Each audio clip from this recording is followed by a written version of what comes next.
पवित्र मंच और पूसा परिसर के सभी वैज्ञानिकगण और किसान भाइयों, आज इस पूसा संस्थान के स्थापना दिवस की मैं दिल की गहराई से सभी को बधाई देता हूं। और मैं थोड़ी आंकड़ों में बात करूंगा क्योंकि समय थोड़ा कम है, बातें बहुत हैं। तो सबसे पहले जो हमने उपलब्धि प्राप्त की है उसके बारे में जो है मैं बताऊंगा। इससे पहले पूसा संस्थान ने जो हमारे को बीज धान में, गेहूं में, और गेहूं का 32-26 मैंने लगा रखा है, बहुत ही बढ़िया वैरायटी है। और अब जो हम पहले 11-21 थे उससे बढ़िया फिर 17-18 आ गया, फिर 1509 था, अब 16 बन में और भी अच्छा है। अब की बार हम लगाएंगे तो उसका आगे बताएंगे भी क्या है। जैसे अब पीछे हम एक ट्रेनिंग में आए थे तो मैं साधुवाद देता हूं अपने डायरेक्टर साहब गायके सिंह का, क्योंकि हमने हरड़ अपने गांव में लगानी छोड़ दी थी। और जब हमने पूछा हरड़ 16 देखी यहाँ पे, और मैंने कहा डायरेक्टर साहब से कि किसी आप साइंटिस्ट को भेज दो, हम एक बार फील्ड देखना चाहते हैं। तो बोला नहीं, मैं चलूंगा साथ में। और खुद हमारे साथ में जो है हमारे डायरेक्टर साहब गए और हमने उस हरड़ को देखा। उसकी ऊंचाई बहुत कम थी और वो सीमित समय में 120-25 दिन में पक जाती है। तो अब की बार मेरे गांव में 10 एकड़ लगेगी, मैं भी लगाऊंगा और आगे शायद और भी ज्यादा लगेगी, जिससे जहां पानी की कमी है उस जगह जो है उसका काफी लाभ उठाएंगे। और जो पूसा विशाल वगैरह लगाते थे, अब 14-31 मैंने अब जिस खेत में मटर लगाई थी उस खेत में हमने मूंग की बिजाई कर दी है। किसान क्या करता, प्लानिंग नहीं करता। जैसे हमने जिस खेत में अब जो है धान लगाना है तो उसमें हम पहले अब हमने मूंग बीज दी। तो हमारे तो पूर्वज कहते थे कि पहले मूंग बाद में धान, उसको कहते चतुर किसान, क्योंकि नाइट्रोजन उससे मिल जाती है। हमारे तो जो मतलब परम वैज्ञानिक थे हमारे पूर्वज भी, उनकी भी बातों में दम है। उनको अगर आज हम और पीछे देखेंगे ना तो पता लगता है कि किसान स्वावलंबी था। किसान बाजार में तब जाता था जब उसके पास लोहार नमक नहीं होता था, नहीं तो सब कुछ उसका घर पे था। अब हमारे पास जो है मधुमक्खी पालन है, गाय मेरे पास 25 है, गोबर गैस प्लांट है और केंचुआ पालन है।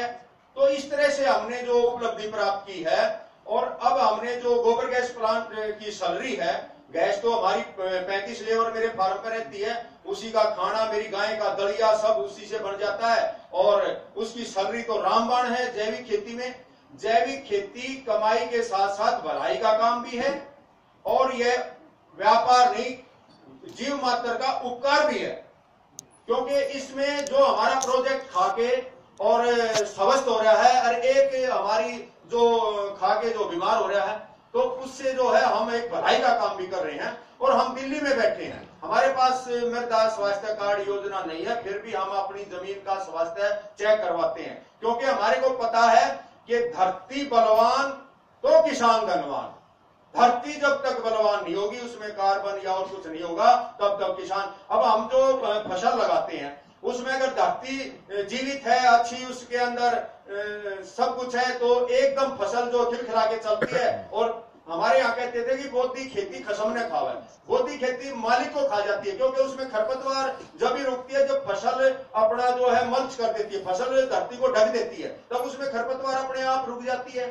तो छोटी मोटी बीमारी से भी वो ऊपर उठा के ले जाती है। तो इसलिए हमने जो है अपनी मृदा पे बहुत ज्यादा ध्यान देने की जरूरत है। और जैसे हमारे पास गोबर की सैलरी है, अब गोबर गैस प्लांट से मेरे जो मजदूर थे वो इतने खुश हैं। डबा साहब मेरे फार्म पे गए, डबा साहब ने मेरे को बताया भाई ये गोबर गैस लगाओ, आपके पास इतना देसी गोवंश है, हर एक चीज है। तो हमने इन्होंने हमारे को प्रेरित किया। इनका भी हम धन्यवाद करते हैं, क्योंकि जो है हमने जो गोबर गैस लगाने से जो उपलब्धि प्राप्त हुई है, आज मेरा प्याज, मेरा गन्ना, मेरा सब कुछ उसी की देन है। और जीवामृत, घन जीवामृत सभी। गौ तो मैं कहता हूं कि भारत जो है ना, विश्व की आत्मा भारत है और भारत की आत्मा गांव है और गांव की आत्मा कृषि है और कृषि की आत्मा गाय है। इसीलिए इसको गो आधारित खेती भी कहते हैं। हमारा नर्सरी का भी काम है। नर्सरी के काम में हम परंपरागत तरीके से पहले नर्सरी लगाते थे, फिर हम बीएस तोमर साहब से मिले और नीलम पटेल जी थी यहाँ पे पहले, उनसे मिले और कृषि विज्ञान केंद्र में हमने ट्रेनिंग ली। उससे पता लगा अब हम नर्सरी से 1 एकड़ में 3.5 से 4 लाख रुपए कमा रहे हैं। क्योंकि हम दिल्ली में बैठे हैं, दिल्ली के मार्केट की कोई कमी नहीं दिल्ली के किसान के पास, क्योंकि हम जो अब जो उभरी हुई क्यारियों में फवारा सिस्टम से और उसपे जो ट्राइकोडर्मा, सुडोमोनास, ये सारी चीजें जो यूज करते हैं, उससे हमारी नर्सरी इतनी स्वस्थ होती है। अब हमें एक एकड़ में हमारी प्याज की नर्सरी हमने 40 बेड निकाले बेड मेकर से, और एक बेड मेरा 10,000 का बिका, और उसमें मैंने 4,60,000 रुपए की, और कुछ जो किचन गार्डन वाले लेके जाते हैं वो बहुत ज्यादा मतलब जो है 200 रुपए किलो हमने बेची। अनिल खारजी होंगे यहाँ पे, अनिल खारजी और हर्षवर्धन जी और इंद्रमणि जो मिश्रा जी हैं, वो कई बार हमारे फार्म पे गए हैं, उन्होंने देखा। और हमने जो गन्ना और प्याज अब इकट्ठा लगाया है, हम बेड पे प्याज लगाते हैं, उसकी नाले में गन्ना लगाते हैं मशीन से निकाल के। मेरा गन्ना, मैं ये बताता हूं कि गन्ने को अगर मिल में बेचते हैं, उसी खेत में हमने पहले प्याज लिया 3-3.25 लाख रुपए का, मेरा ऑर्गेनिक प्याज 25 रुपए किलो मेरे खेत पे ही बिका। जब तक किसान ने कस्सी उठाई है, किसान नहीं बचेगा, साथ में तराजू उठानी पड़ेगी, क्योंकि तराजू उठाने वाला मात्र 2 घंटे में डबल करता है, किसान को 6 महीने लग जाते हैं, मौसम की मार भी झेलनी पड़ती है। तो क्यों ना हम ये अपना जो है खाने वाला और किसान आमने सामने होगा, तो तभी किसान का उद्धार होगा।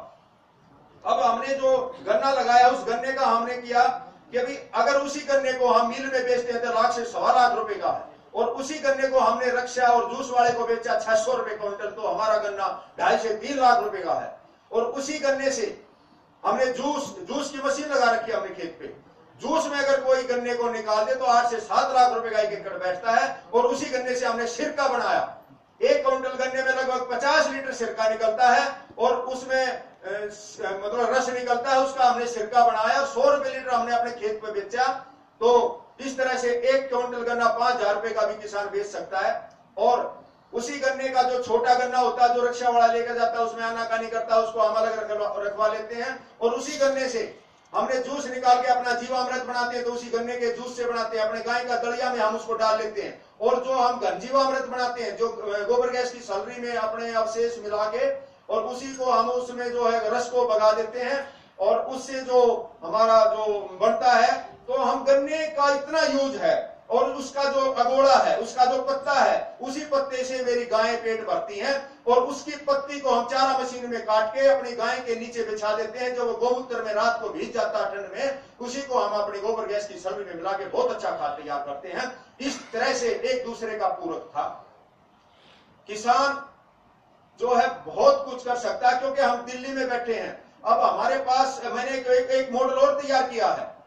जब हमने अपने खेत पे 10 पेड़ नींबू के लगाए हैं, और एक मशीन गुजरात से मंगाई है जो कि गन्ने का जूस बहुत अच्छे से निकालते हैं, उसमें मक्खी वगैरह नहीं आती, और वहीं पे हमने पुदीना लगाया है। जब मेरे पास ग्राहक आता है तो उसी के सामने हम ऑर्गेनिक गन्ना काटते हैं, उसी के सामने डाल से नींबू तोड़ते हैं, और उसी के सामने जब पुदीना तोड़ के उसका जूस पिलाते हैं। एक ग्राहक की अगर संतुष्टि करोगे तो 10 ग्राहक वही बना के देगा, क्योंकि मार्केटिंग बहुत जरूरी है। मार्केटिंग के बगैर किसान उत्पादन तो कर लेता है, लेकिन मार्केटिंग करना जो है बहुत जरूरी है।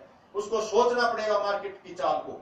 हम अपने प्याज को अपने खेत में बेचते हैं, तो आजादपुर मंडी में किसान शेड है, उस पे मेरा लाइसेंस है, मैं अपना माल सीधा बेच सकता हूं।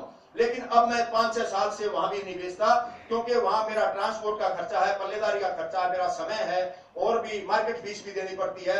अब मैं सीधा किसान से, अब मेरा पहले ही प्याज बुक हो गया है, क्योंकि जिस दिल्ली में तो इतना ग्राहक है कि आप पूर्ति नहीं कर पाओगे।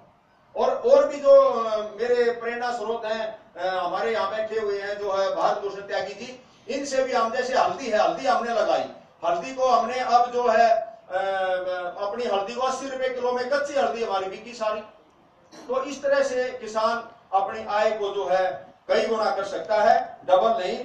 और जैविक खेती जो है बहुत ही आज लोगों की डिमांड है।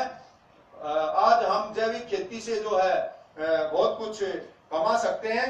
और मैं एक बात और कहूंगा कि हम जब ट्रेनिंग में आते हैं ना किसान भाई, तो भोजन पे ज्यादा ध्यान रखते हैं, ट्रेनिंग में कम रखते हैं। ये हमारा एक दुर्भाग्य है।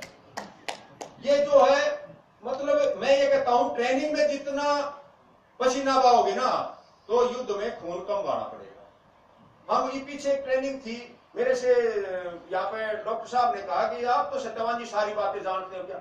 मका जी जानते हैं, जो जानते हैं उसको पक्का हो जाएगा, नहीं जानते और कुछ मिल जाएगा। तो जिसको जो ना, ये हमारा बहुत ही दुर्भाग्य है। हम ट्रेनिंग में आए तो ट्रेनिंग में ही ध्यान रखें। अब पूसा जो या 3 दिन जो कुंभ महाकुंभ भरता है उसमें ज्ञान रूपी अमृत बरसता है, लेकिन लोग इधर उधर घूमते रहते हैं, बाकी उसका ध्यान नहीं देते। हम पेन कापी लेके उस पंडाल में बैठते हैं और जो हमारे सवाल होते हैं कुछ तो और किसानों के माध्यम से ही पता लग जाता है, नहीं तो मतलब किसान सीखना भी नहीं चाह रहा, नहीं तो गूढ़ से गूढ़ तथ्य वैज्ञानिक हो, गुरु हो, खलीफा हो, नहीं छुपाते, कोई अधिकारी तो मिले।